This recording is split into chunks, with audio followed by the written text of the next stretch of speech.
Hi, this is Dr. Steve Ranicki with Ranicki Chiropractic in Pooler, Georgia.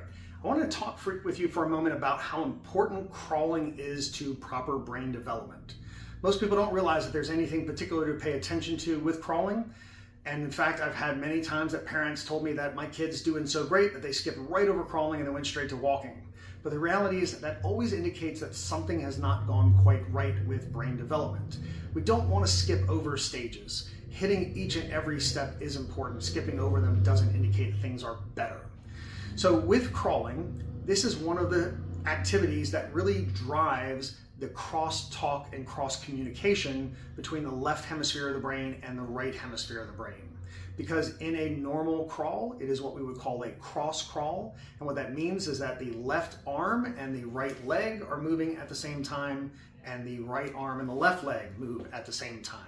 We don't want to see that the right arm and the right leg both go forward together, or that we see that both hands go forward and then both legs go forward. We want to make sure that we get that cross crawl going, and to coordinate right arm and left leg, we've got to coordinate left and right hemispheres of the brain.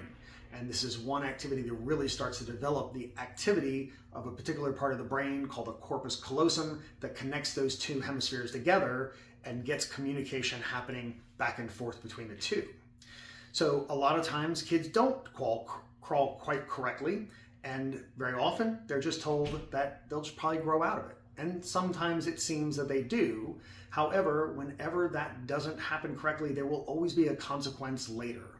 They might have found a different way to get around, a different way to locomote, and maybe they do go from crawling not quite correctly to walking, but there will be a manifestation of that problem somewhere later down the road. It could be somewhere in athletics that they can't perform quite the way they want to in some sort of sporting activity, or it might show up in any kind of academic or cognitive problem. They might have difficulties with behavior, because we have to remember that that word emotion has motion in it.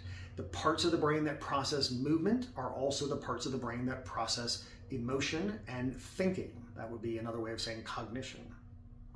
So we want to make sure that we get this down, and sometimes children are not getting their cross crawl down because there is something not quite developing perfectly with their neurology. Sometimes they're not crawling correctly because there is a problem in one of the joints of the pelvis and they can't get that hip to move the way that it's supposed to.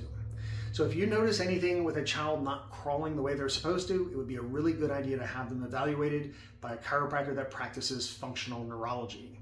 This is a specialty of chiropractic that most chiropractors don't do.